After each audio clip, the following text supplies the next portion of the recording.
لكل الاهلاويه، مفيش حاجه اسمها هكسب الزمالك سكور، وانا اسكت يا لساني مفيش 5-2 تاني، اسكت يا لساني مش هقول 5-2 تاني. احنا هنخسر وناصر منسي هيجيب جون في الدقيقه الاخيره، اتفقنا؟ خلاص. اي حد زملكاوي هيقابلنا هنقول له ايه؟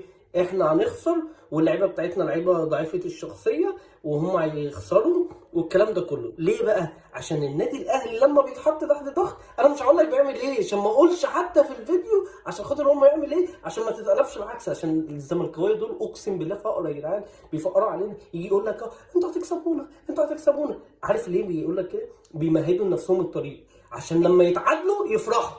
تمام؟ احنا متفقين، احنا كاهلاويه هنعمل ايه؟ احنا هنخسر. احنا ايه؟ هنخسر. احنا هنخسر. احنا هنخسر. ما اسمعش اهلاوي يقول لي هنديهم 3 ولا 5-2 تاني. انا مش هقول تاني، حتى مش عامل فيديو توقعات. يعني انا اليوم عملت فيديو توقعات اتعادلنا 1-1. مفيش توقعات، مفيش فيديوهات توقعات. في كل يوم من ده فيديو زي النهارده كده، زي دلوقتي لحد يوم الثلاث اللي جاي اقول لكم احنا هنخسر من الزمالك، ناصر منسي هيجيب جون في الدقيقه الاخيره، بس يا اهلي، بس يا اهلي، بس. يلا سلام عليكم.